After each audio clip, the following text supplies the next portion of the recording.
Olá pessoal, sou a professora Brena e na aula de hoje vamos ver sobre croquis e lista de materiais do projeto. Um croquis costuma se caracterizar como o desenho de um esboço. Os croquis são, portanto, um rascunho do projeto de vocês.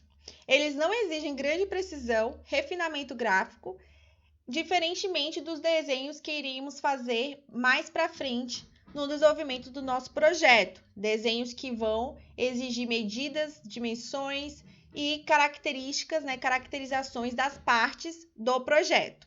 Nós faremos esse croquis inicial porque precisaremos estudar os materiais necessários para o projeto e estudar as forças que podem atuar nele, que também nos ajuda a selecionar os materiais do projeto. De acordo com o que vocês fizeram até agora, no projeto de vocês, do equipamento que vocês irão desenvolver, do produto que vocês irão desenvolver, precisamos determinar e escolher os materiais adequados para a construção desse projeto. Nessa fase, é preciso que a gente relembre algumas características necessárias para escolher os materiais. Para ajudar vocês na escolha dos materiais, vamos relembrar algumas propriedades dos materiais. Basicamente, a gente pode caracterizar e explicar aqui nessa aula, com o objetivo do projeto, as características que podem influenciar a escolha dos materiais, que são as propriedades mecânicas, propriedades térmicas, propriedades elétricas e outras propriedades. As propriedades mecânicas dos materiais estão relacionadas com a análise de cálculo, basicamente dos aspectos de resistência mecânica dos materiais, tensão mecânica, elasticidade, plasticidade, maleabilidade, ductilidade, tenacidade, dureza e fragilidade. A resistência mecânica e a tensão mecânica estão associadas ao estudo que o material pode ter em relação a esforços físicos que eles são submetidos. Por exemplo, esforço de tração, esforço de compressão, de cisalhamento, a capacidade que cada material resiste a deformações plásticas quando submetidos a essas forças estão relacionados a esses estudos de resistência e tensão mecânica.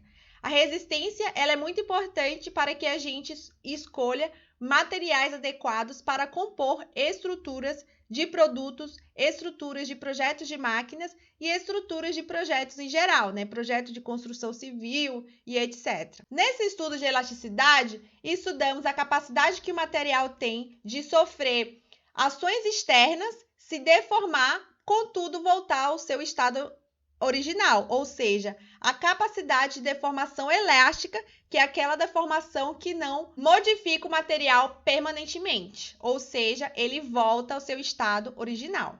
Em contrapartida, a plasticidade está relacionada ao estudo de deformações plásticas, que é a deformação em que o material ele não volta ao seu estado original, ou seja, há uma deformação permanente no material.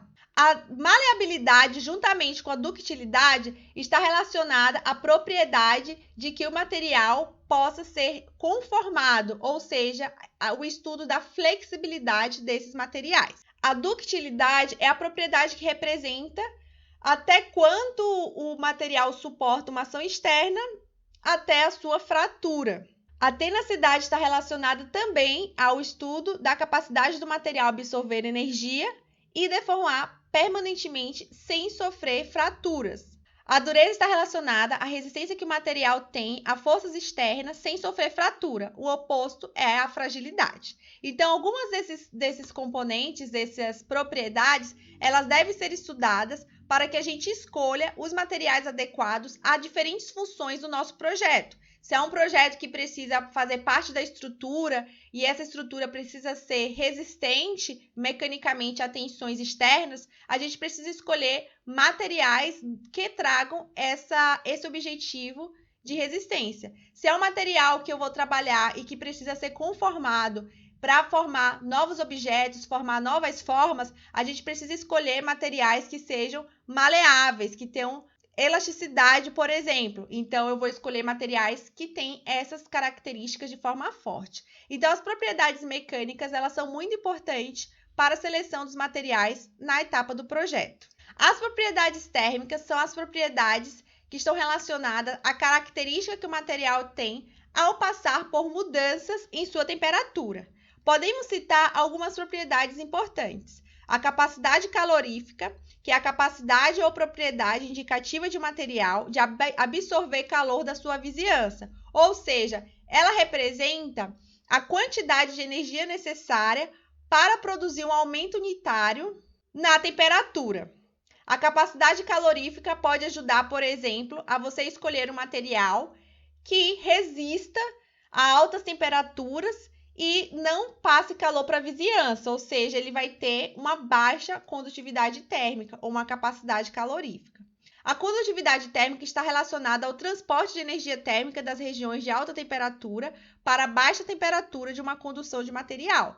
Essa característica é muito importante, por exemplo, quando a gente vai fazer tipos de produto ou tipos de projetos relacionados a itens que vão passar por altas temperaturas térmicas, como um refratário para ser utilizado na cozinha, ou o contrário, eu quero justamente que ele faça uma condução térmica, e aí eu escolho materiais de alta condutividade térmica. A tensão térmica estão relacionadas às tensões induzidas em um corpo com resultado de variações de temperatura. Assim como a gente tinha as tensões mecânicas, a gente tem aqui as tensões térmicas, é a capacidade que o material tem, por exemplo, como que ele reage quando ele é submetido a diferenças de temperaturas, ou temperaturas altas, muito quentes, ou temperaturas muito baixas, muito frias. Quais que são as características que podem levar à deformação permanente desse material? Existem materiais que passam por altas temperaturas e não se deformam plasticamente. Já outros começam a ter contração ou expansão e isso gera fratura permanente no material. Então, a tensão térmica é uma propriedade importante quando você escolhe um material que no dia a dia, no ambiente que ele vai ficar exposto, ele possa passar por variações de temperaturas que interferem na escolha desses materiais. As propriedades elétricas estão relacionadas basicamente às características dos materiais em conduzir ou não correntes elétricas. E aí, nesse sentido, a gente tem materiais que são isolantes, materiais que são bons condutores de corrente elétrica e materiais semicondutores. O estudo das propriedades elétricas dos materiais faz com que a gente utilize diferentes tipos de materiais para diferentes objetivos na construção de um circuito elétrico. Por exemplo, a gente tem materiais que são isolantes e que são colocados em posições do circuito elétrico que a gente precisa de isolamento, como, por exemplo, uma capa de um fio. A gente tem o fio em si, que é formado por materiais que são bons condutores de corrente elétrica, metais, por exemplo. E temos materiais semicondutores que são utilizados quando a gente quer, ora, conduzir a corrente elétrica em um sentido e ora em outro sentido, como, por exemplo, composições químicas feitas com o silício e o germânio. Outras propriedades importantes que vocês podem utilizar, a depender do projeto de vocês, são as propriedades ópticas, relacionadas com características de reflexão, de refração e propriedades da ótica de materiais, absorção, por exemplo. Outras propriedades químicas, como, por exemplo, resistência à corrosão, degradação e como que os materiais se comportam ao passar por processos químicos do dia a dia, de poluição, de combinação com CO2, etc. Outras propriedades físicas importantes, como, por exemplo, questões de aparência do material, questões de opções de cores, transparência, a depender do que você quer naquele produto ou naquele projeto de máquina, você pode querer escolher um material que seja transparente para que seja visível enxergar algumas propriedades daquele equipamento, ou não, você vai querer um objeto que seja opaco, mas ao mesmo tempo que te permita trabalhar com diferentes cores, a depender do público-alvo que vocês escolheram. Tudo isso pode interferir na escolha do material, pois nem todos os materiais permitem essas mudanças físicas em termos de aparência. E temos também propriedades magnéticas, que é a capacidade do material se comportar como um ímã, que conduz internamente o campo magnético no sentido sul para o norte e no campo externo no sentido norte para o sul, gerando um campo magnético que pode interferir na combinação de materiais que fazem parte do produto ou projeto de máquina em geral. Nesse sentido, considerando essas propriedades, eu destaquei aqui os tipos de materiais e as suas características em relação a essas propriedades. Basicamente, a gente tem esses tipos de materiais, que são os metais, os cerâmicos, os polímeros, os compósitos e materiais avançados. Os metais, eles são caracterizados por ser materiais rígidos, resistentes à fissura e a fraturas, por exemplo, têm grande resistência mecânica.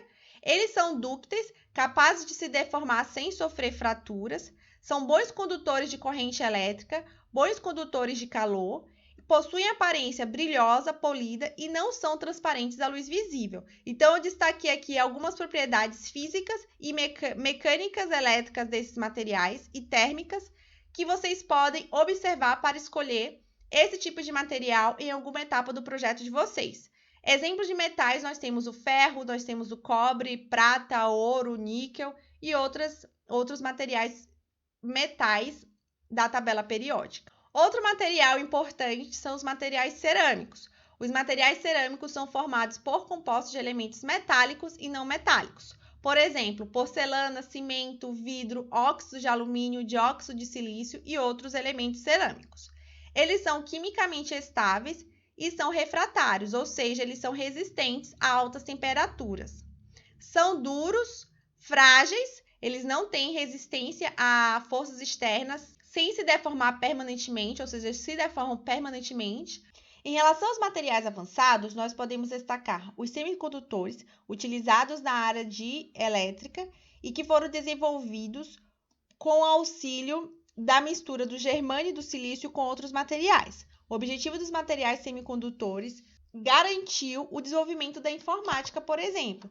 Graças ao desenvolvimento do diodo, do transistor, foi possível criar circuitos eletrônicos que pudessem tomar decisões a partir do sentido da corrente elétrica. Os biomateriais são materiais utilizados para restituir partes do corpo humano que foram danificadas por acidentes, queimaduras, etc. Então, eles podem juntar o corpo humano sem gerar problemas tóxicos relacionados à composição desse material. Os nanomateriais, eles foram desenvolvidos com o objetivo de garantir propriedades que são conseguidas a partir do trabalho de materiais na escala nano. Para quem não se lembra, a escala nano é a escala de 10 a menos 9, ou seja, são materiais bem pequenos. Já os materiais inteligentes são materiais que foram desenvolvidos com o objetivo de reagir às sensações, como, por exemplo, o touchscreen. A gente consegue tocar na tela e passar informações de decisões com esse toque. A gente pode classificar esse material como material inteligente. Aqui tem um resumo de algumas características dos materiais que vocês podem analisar para escolher os materiais do projeto de vocês. Os critérios para a seleção de materiais, então, que vocês irão utilizar no projeto de vocês, irá incluir decisões do tipo de propriedades dos materiais que a gente acabou de ver. Então, ao selecionar o material para uma parte do projeto de vocês, vocês têm que especificar o porquê da escolha desse material de acordo com suas propriedades. O que pode influenciar na escolha dos materiais, além das propriedades, é o custo do material. O custo do material está principalmente relacionado com a raridade do material, como que ele é processado e a sua disponibilidade. A seleção do material também deve levar em consideração os impactos ambientais que esse material pode gerar na sociedade, pode gerar no meio ambiente, e as condições do ambiente, como que esse material se comporta em condições do ambiente normal. Alguns materiais que a gente viu, por exemplo, no Brasil, com um calor forte de dia e uma temperaturas amenas à noite, a gente tem uma variação de temperatura muito grande em muitas regiões. Isso pode interferir na escolha do material se a gente tiver um tipo de produto que fique exposto a essas variações de temperatura. A partir dessas informações, vocês deverão utilizar esses critérios para selecionar os materiais, analisando as propriedades dos materiais e assim escolhendo que tipo de material é mais adequado para cada parte do projeto de vocês. A atividade de vocês será desenvolver o croquis, um desenho inicial, e escolher o material para cada parte desse croquis de acordo com as propriedades que esse material tem. Qualquer dúvida, nos encontramos na nossa aula assíncrona. Até a próxima!